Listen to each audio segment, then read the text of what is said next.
নমস্কার, আমি অনিন্দা। আমার আজকের নিবেদন কবিগুরু রবীন্দ্রনাথ ঠাকুরের বীথিকা কাব্যগ্রন্থের কবিতা উদাসীন। এই কবিতাটিতে কবির গভীর আত্মদর্শন ও বৈরাগ্যবোধের প্রকাশ।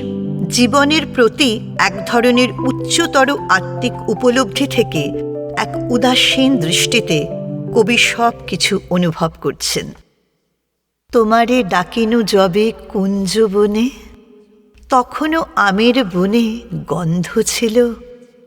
জানি না কি লাগিয়েছিলে অন্য মনে, তোমার দুয়ার কেন বন্ধ ছিল।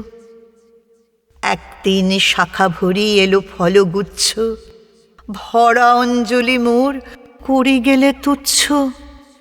পূর্ণতা পানে আঁখি অন্ধ ছিল। বৈশাখে অকরুণ দারুণ ঝড়ে সোনার বরণ ফল খসিয়া পড়ে। কহিনু ধুলায় লোটে মোর যত অর্ঘ্য, তবু করতলে যেন পায়ে তার স্বর্গ।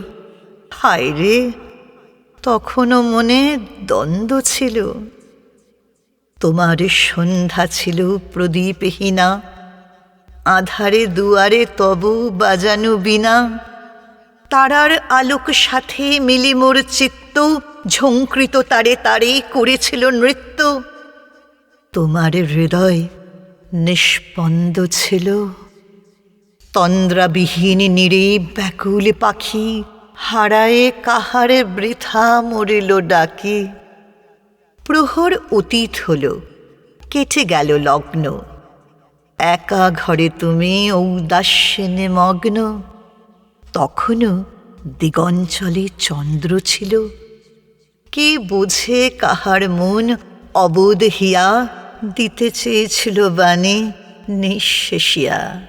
আশা ছিল কিছু বুঝি আছে অতিরিক্ত, অতীতের স্মৃতিখানি অশ্রুতে সিক্ত। বুঝি বা নুপুরে কিছু ছন্দ ছিল। উষার চরণতলে মলিনী শশী, রজনীর হার হতে পড়িল খসি। বীণার বিলাপ কিছু দিয়েছে কি সঙ্গ, নিদ্রার তটতলে তুলেছে তরঙ্গ। স্বপ্নেও কিছু কি আনন্দ ছিল।